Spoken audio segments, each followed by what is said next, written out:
Moonlight dripped like liquid mercury across the marble floor, pooling around a silver platter that shouldn't have existed. Upon it rested the head of a child no older than 10, eyes frozen wide with terror, lips still pink with the blush of life. The herald's voice cracked the silence like breaking bone. "Lord Marshal, your tally stands at 800. Gasps swept through the candlelit hall, yet the nobleman merely lifted his goblet, crimson wine catching the same moonlight that now illuminated his final masterpiece. 40 years of victories had carved victories into his face, yet none of those scars compared to the smile that played across his weathered lips.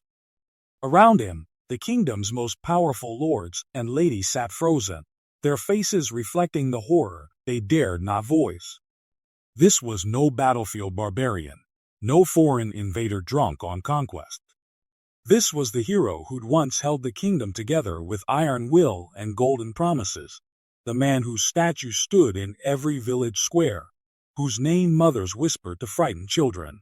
The same hands that had once gently lifted a dying soldier now arranged children's heads like rare orchids across damask tablecloths. Between the crystal chandeliers and beneath the ancient tapestries, the question hung like poison in the air. When does valor curdle into monstrosity? When does the savior who once charged through enemy lines with broken ribs become the collector who counts innocence as currency? The answer waited in the shadows of this very hall, in the space between legend and nightmare. Blood never dried on Count Vladislav's gloves.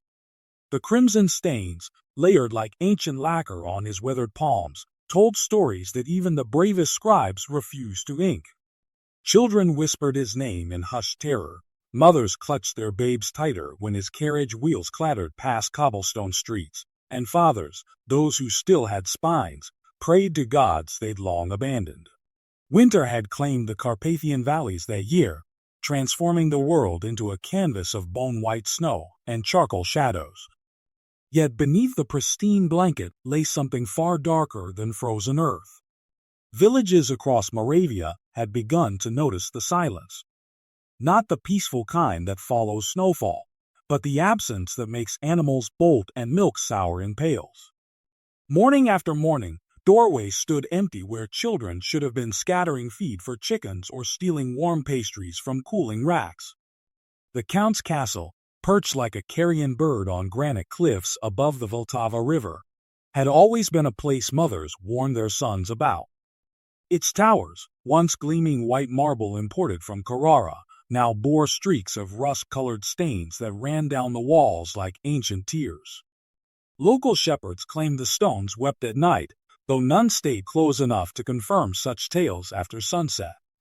What drove a man, once celebrated as the kingdom's most generous benefactor, to such monstrous ends? The answer lay buried in the castle's deepest crypt, where collections of a different sort had begun years earlier. Not gold coins or exotic taxidermy like other nobles craved, but something far more precious. Something that pulsed with the last beats of innocence itself. On the night young Katya disappeared from her father's bakery, her apron still dusted with flour and cinnamon, the pattern finally became clear. 800 times clear. 800 children who'd laughed beneath the same moon that now illuminated their final journey up the serpentine road to the castle gates. The coppery stench of blood clung to Lord Ashikaga's silk robes like a second skin. Even after his servants scrubbed his fingernails for hours, the dark crescents remained permanent reminders of yesterday's harvest. Children from 7 villages now lay in neat pyramids beneath the cedar trees, their small faces frozen in expressions that would haunt the forest spirits for centuries. Nobility had its privileges, they said. The right to collect taxes, to command armies, to take what pleased you from those who couldn't refuse. But this particular privilege, this ritual of summer, belonged to Ashikaga alone. While other lords counted coins and rice stores, he counted heads. While they negotiated marriage alliances, he negotiated with demons. The local monks spoke in whispers of his transformation. Once, young Ashikaga had been different. A boy who'd wept when his falcon brought down a sparrow. who'd freed the peasant's children from his father's corvée labor. That boy died the night his firstborn son succumbed to fever, his tiny body racked with convulsions that no physician could stop. In his grief, Ashikaga had turned to darker wisdom, ancient texts that promised power through sacrifice, through the pure essence of youth. By his 30th summer, the collection had become tradition. Villagers learned to hide their children when his retinue approached. They stuffed babies into rice barrels, sent toddlers to distant relatives, paid bribes with everything they owned.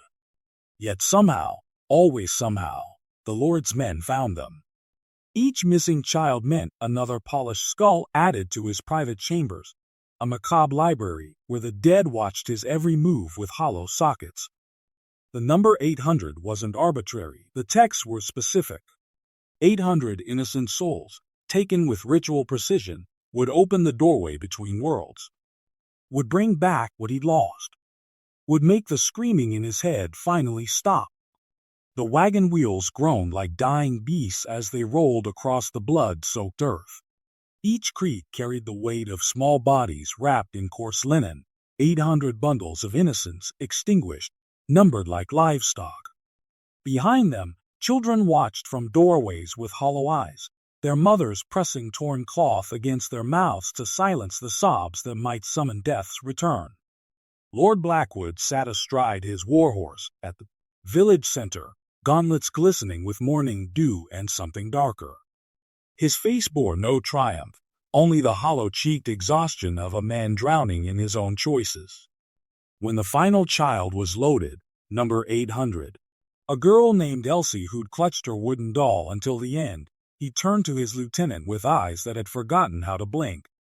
"Tell me again why mercy must look like this," he whispered, though his voice carried across the silent square. The lieutenant's throat worked soundlessly. In his pocket rested a letter from the Crown Prince, sealed with black wax and containing 3 simple words: "Make them fear." As the procession began its journey toward the capital, something broke within the nobleman's chest. This wasn't war anymore. This was something ancient and terrible wearing war's face. The children's heads would be displayed along the city walls, each one a small monument to terror's dominion. Mothers would walk those ramparts in coming days, searching familiar faces among the rotting fruit of political necessity. Thunder rumbled overhead as black clouds gathered, mirroring the storm brewing in Blackwood's soul. Somewhere between the first swing of the executioner's axe and this moment of final accounting, he'd crossed a line that no washing of hands could erase. The weight of 800 souls pressed down like a crown of thorns, each sharp point a memory of small hands reaching for mothers who would never hold them again. The road stretched long toward the capital, paved with questions that had no answers worth speaking aloud. Moonlight filtered through the mangrove canopy as Zamindar Madhav Rao summoned his private surgeon to the riverside pavilion. Behind silk curtains, 43 small skulls, those with the finest bone structure, were being boiled in brass cauldrons to remove every trace of flesh.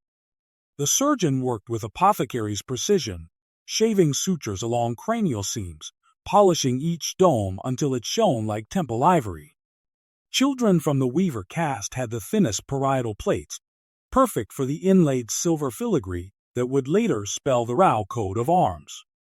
Word of the disappearances traveled on monsoon winds. Mothers tied black threads around their infants' wrists, whispered prayers to village goddesses, yet every fortnight another child vanished. The Zamindar's own elephant driver swore they'd heard lullabies drifting from the palace cellars, soft, broken voices echoing through stone corridors where no child should ever be. By the time the tally reached 200, Rao's obsession had grown monstrous. He no longer waited for chance encounters. Agents prowled the Delta's market towns, offering silver anklets and glass bangles to any youngster who could recite the alphabet. Those who followed were led through secret tunnels beneath the fort, past iron gates that groaned like dying beasts. Inside, lantern light revealed shelves stretching into darkness, row upon row of tiny faces, preserved in jars, eyes wide with a terror that alcohol and camphor could never erase. The British resident at Masulipatam received anonymous letters inked in childish scrawl, smuggled out by a kitchen boy who'd glimpsed his sister's braids hanging from the collection room wall. Yet the Zamandar's gold bought silence as easily as it bought children. When the resident's own daughter fell sick with jungle fever, Rao sent a physician bearing medicines wrapped in silk, along with a small ivory box containing a single milk tooth, perfectly preserved, that had once belonged to the resident's son. The courtyard stank of iron and rot. Flies swarmed in black ribbons above the wicker baskets, each one brimming with what had once been laughter, scraped knees, bedtime stories.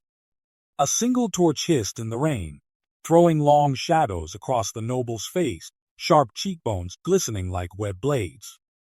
He did not blink. He counted. 17 across the left row. 19 in the center. A gap where number 23 should have been. Someone had taken it, perhaps a grieving parent too crazed to leave empty-handed. He would find them. He always did. Behind him, the steward's ledger crackled open, parchment stiff with dried blood. Ink mixed with something thicker, something darker. Names reduced to numbers, villages to tallies. The noble's voice, when it came, was soft as snowfall. "We are short by 4. The steward's quill paused, trembled. Rain tapped the parchment like impatient fingers. The miller's twins were difficult to separate. A pause. They held hands. Somewhere in the fog, a dog howled. Not hunger, mourning. The sound dragged itself across the stones, low and endless. The noble tilted his head, listening. He had learned to read the night like scripture. That howl meant the villagers were waking, that soon the torches would come. He smiled, small and terrible. Let them come. He had built his legacy from their nightmares. One by one, he lifted the baskets onto the pyre. Each one lighter than it should have been, yet heavier than any crown. The flames caught slow, licking the wicker, curling the edges of tiny tunics embroidered with ducks and stars. Ash rose in spirals, carrying the scent of scorched milk and summer grass. Somewhere inside the smoke, he imagined he heard them, 800 voices whispering his name. Not gratitude. Not yet. But they would understand. They had to. The fire roared higher, painting the sky the color of old bruises. The forest floor never forgot. Centuries after the last body cooled, moss still refuses to grow where the blood sank deepest. Local children know the boundary without being told. One step past the twisted birch, and the air itself seems to clutch at your throat. Archaeologists finally arrived in 1997, armed with ground-penetrating radar and academic detachment. Their equipment malfunctioned within hours. Screens flickered with faces that weren't there. One graduate student fled screaming, claiming she'd said, and a child's hand reaching up through the soil. They left the next morning, their notes incomplete, their theories shattered. The noble's bloodline persisted longer than anyone expected. His descendants scattered across Europe, changing names like others change clothes. Each generation produced one child who couldn't sleep without nightmares. They'd wake screaming about forests and axes and the sound of small bones breaking. Most ended their lives young. Those who didn't learn to avoid mirrors after midnight, when their own reflection would flicker and show something else entirely. Modern scholars debate the final count. Records suggest 847 victims, though oral tradition claims the true number exceeds 1,000. The discrepancy matters less than the method, each head carefully preserved, labeled, categorized like butterflies pinned to velvet. His diaries, discovered in 1923 beneath a Prague wine cellar, describe the weight of a child's skull in clinical detail. How the bone felt warm even hours after death. How the eyes retained their last expression if you worked quickly enough. Today, a single stone marks the killing ground. No names, no dates, just an inscription in Latin that translates roughly to they remain watching. Pilgrims report finding small objects left at the base: dolls, coins, locks of hair. The items disappear overnight, replaced by fresh ones. Local authorities gave up trying to stop the offerings 20 years ago. Some nights, when the moon hangs just right, you can still hear them. Not voices exactly, but something like singing, high and thin and terribly patient. They never found his body among the terrines and crystal. Ravens had picked the centerpiece bare. Only the child's skull remained, grinning at an invisible joke. Chroniclers counted the chairs. 800 places laid, 800 goblets stained the color of old rust. Somewhere between the last toast and the first scream, the Lord Marshal had simply walked out through the postern gate and into the forest his own soldiers feared to name. Years later, charcoal burners told of a white-haired hermit living beneath the roots of an oak whose bark bled when touched. Hunters swore they heard children singing at twilight, though no living child had entered those woods since the night of the feast. The hermit never spoke, only stared at strangers with eyes like frost on iron. When the first snow of winter covered the castle yard, villagers found 800 small footprints circling the walls, none leading in, none leading out. The herald's tally still hangs in the great hall, parchment flaking like dead skin.